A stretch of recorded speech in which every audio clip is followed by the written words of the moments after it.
ఉదయమున నీవు ఎవ్వరినీ కలుసుకొనక ముందు ప్రభువును కలుసుకో. నీవు ఎవ్వరినీ చూడకముందు ప్రభువును చూడు. నీవు ఎవ్వరితో మాట్లాడకముందు ప్రభువుతో మాట్లాడు. నీవు దేనిని వెదకకముందు ఆయన రాజ్యమును నీతిని వెదకు.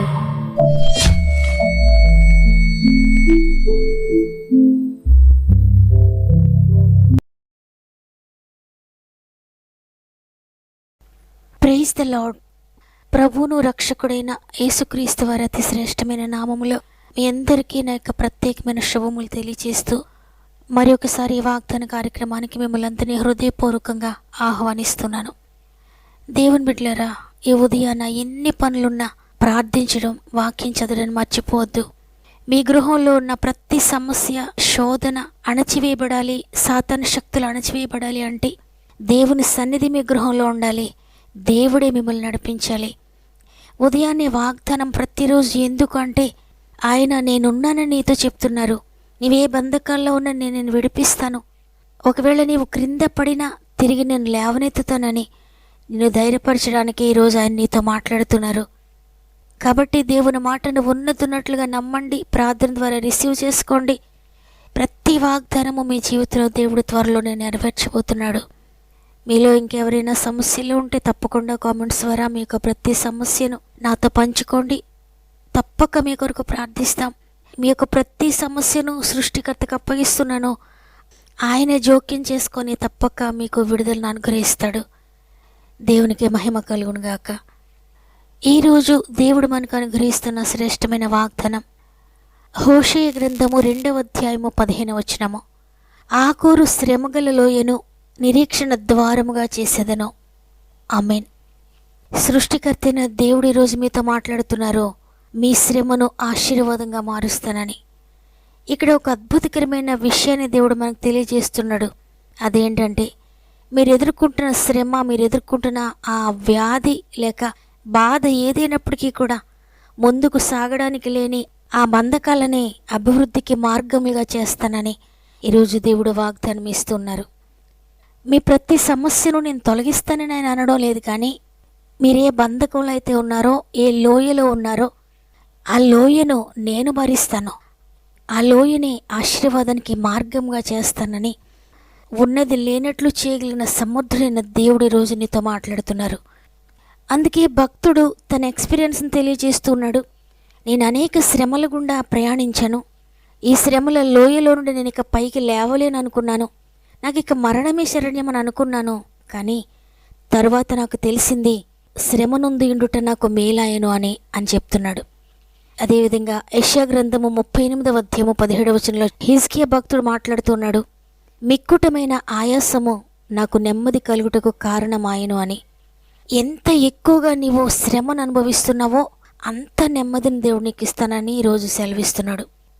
అయితే ఎందుకు ఆయన మిమ్మల్ని విడిపిస్తానని వాగ్దానం చేస్తున్నారని మనం లేఖనాలను పరిశీలిస్తే చూడండి, ద్వితీయోపదేశకాండము 23వ అధ్యాయము 5వ వచనంలో వ్రాయబడి ఉంది, నీ దేవుడని యెహోవా నిన్ను ప్రేమించిన గనుక నీ దేవుడని యెహోవా నీ నిమిత్తము ఆ శాపమును ఆశీర్వాదముగా చేసెను అని అక్కడ వ్రాయబడి ఉంది.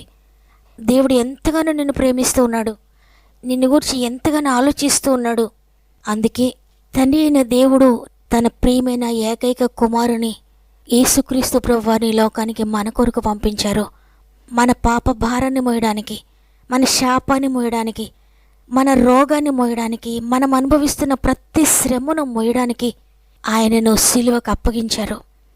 ప్రభువు మన శాపాన్ని, మన వ్యాధులను, మన శ్రమలను సిలువలో మోసారని బైబిల్ గ్రంథంలో ఎంతో స్పష్టంగా వ్రాయబడి ఉంది. సిలువకు వెళ్ళడానికి ముందు యేసుప్రభువారు గెత్సెమని అనబడిన చోటుకు వచ్చి చెమట రక్త బిందువులుగా కారుతున్నంతగా ఆయన ప్రార్థిస్తున్నారు. ఎందుకు అంతగా ఆయన బహుదుఃఖంలో ఉన్నారు అంటే పరిశుద్ధుడైన యేసుప్రభువారు ఈ ప్రపంచంలో ఉన్న కోట్ల మంది యొక్క పాపపు భారాన్ని త్రాగడానికి, శాపాన్ని, రోగాలను, శ్రమలను, మనిషి అనుభవించే ప్రతి విధమైనటువంటి కష్టాన్ని త్రాగడానికి ఆయన ప్రార్థిస్తూ ఉన్నారు తండ్రికి.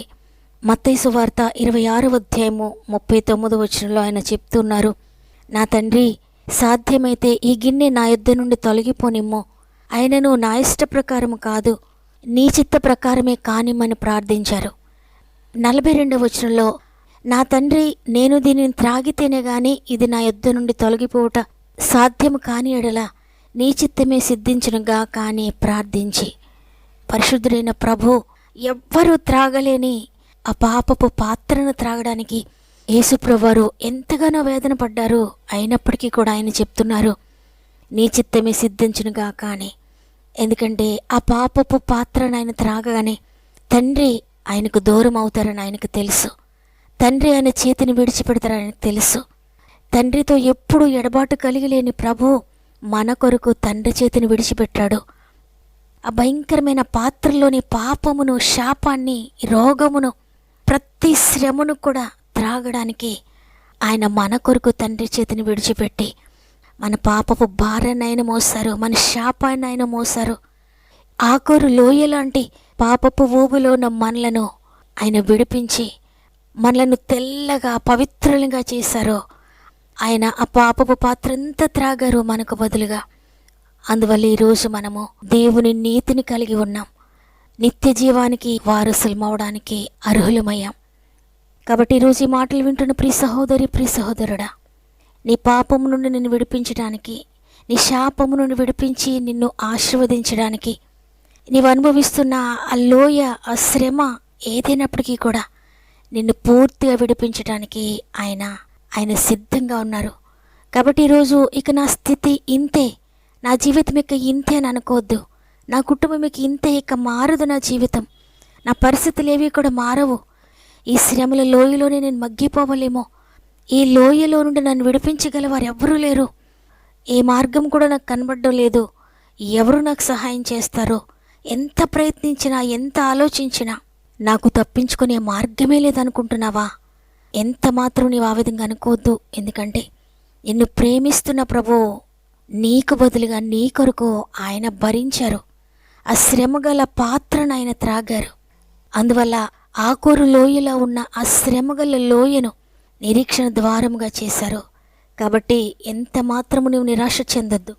నీ స్థితి ఎటువంటిదైనా, నీవు నిలిచి ఉన్న శ్రమగల లోయ ఎంత లోతైనదైనా, నీ పాపము ఎంత భయంకరమైందైనా, నీ శాపము ఎంత భయంకరమైందైనా, ఎట్టి స్థితిలో నీవున్నా కూడా భయపడొద్దు. నీ స్థితిని ఆయన తప్పక మార్స్తాడు. నిన్ను పరిశుద్ధునిగా చేస్తాడు, నిన్ను పవిత్రునిగా చేస్తాడు. నీ పాపము ద్వారా నీకొచ్చిన శ్రమను, ఆ కష్టాన్ని, ఆ వ్యాధిని, ఆ శాపమునంతటినీ కూడా ఆయన కొట్టివేసి గొప్ప విడుదలను దేవునికి అనుగ్రహించబోతున్నాడు.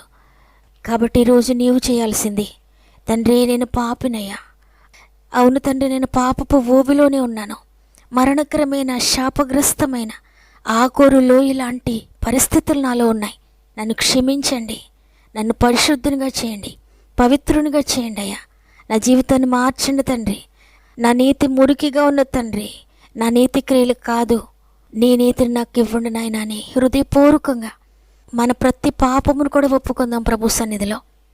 తండ్రి నేను పొందవలసిన శిక్షను మీరు నా కొరకు భరించారు, నా కొరకు అన్యాయపు తీర్పు పొందారు, నా కొరకు నేను చేసిన ప్రతి పాపమును మీరు భరించారు సిలువలో, నా కొరకు రక్తం కార్చారు, నా కొరకు గాయపడ్డారు నన్ను స్వస్థపరచడానికి అని కృతజ్ఞతతో ఆయన సన్నిధిలో మోకరిందాం. ప్రేమగల తండ్రి నీకు వందనాలు. నీ కృపను బట్టి మరి ఒక దినమును చూచే తరుణాన్ని మాకు ఇచ్చారు. మా శక్తి కాదు, మా భక్తి కాదు, కేవలము కృపను బట్టి మా దినములు పొడిగిస్తున్నారు. నీ కృపను పొడిగిస్తూ మమ్మల్ని నడిపిస్తున్నందుకు నీకు స్తుతులు తండ్రి. ఇన్ని అవకాశాలు మరలా మాకు ఇస్తున్నారు. ఇప్పటికైనా క్రీస్తు స్వరూపంలోనికి మేము రావాలని, నిత్య జీవానికి వారసులుగా కావాలని, జీవ గ్రంథములో మా పేర్లు లిఖితము కావాలని మమ్మల్ని ఇంతగా ప్రేమిస్తూ మాకు ఇస్తున్న ఈ అవకాశాలను బట్టి నీకు కృతజ్ఞత చెల్లిస్తున్నాను. ఈరోజు అద్భుతకరమైన వాగ్దానంతో మమ్మల్ని బలపరిచారు.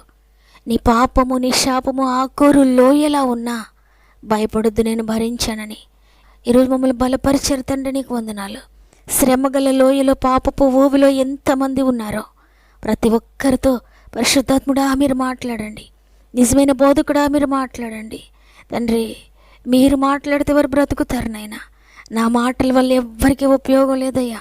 మీరు ఒక్కసారి ప్రతి ఒక్కరిని దర్శించండి, ఎంతమంది అయితే వాగ్దానాన్ని వింటున్నారో ఎవరు కూడా పాపంలో నిలిచి ఉండకూడదయ్యా. ఎవరు శాపగ్రస్తమైన జీవితంలో నిలిచి ఉండకూడదు నాయన.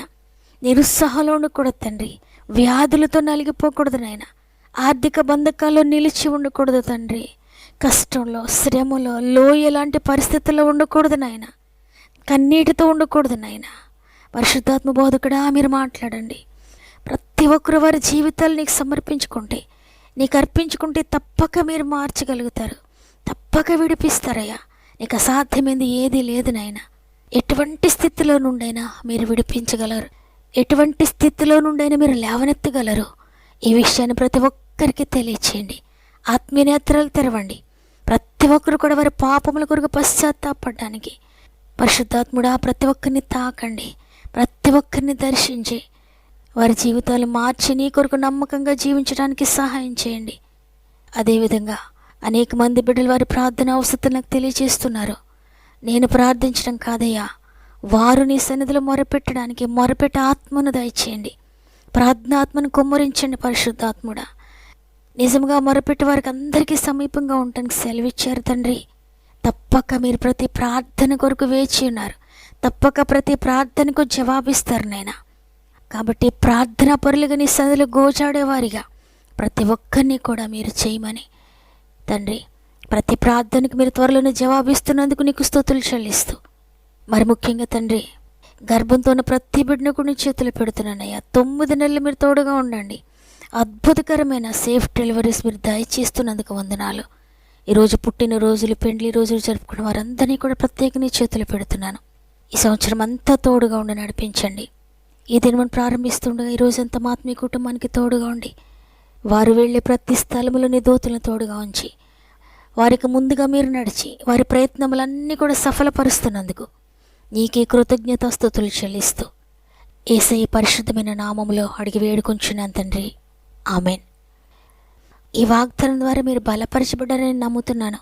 ఏ శ్రమలో ఉన్నా, శ్రమ లోయలో ఉన్నా మీరు గనుక పశ్చాత్తాపపడితే దేవుడు తప్పకుండా మీ పాపమును క్షమించి తద్వారా వచ్చిన శాపమును, రోగమును సమస్తాన్ని కూడా కొట్టివేసి మీకు విడుదల ఇవ్వబోతున్నాడు.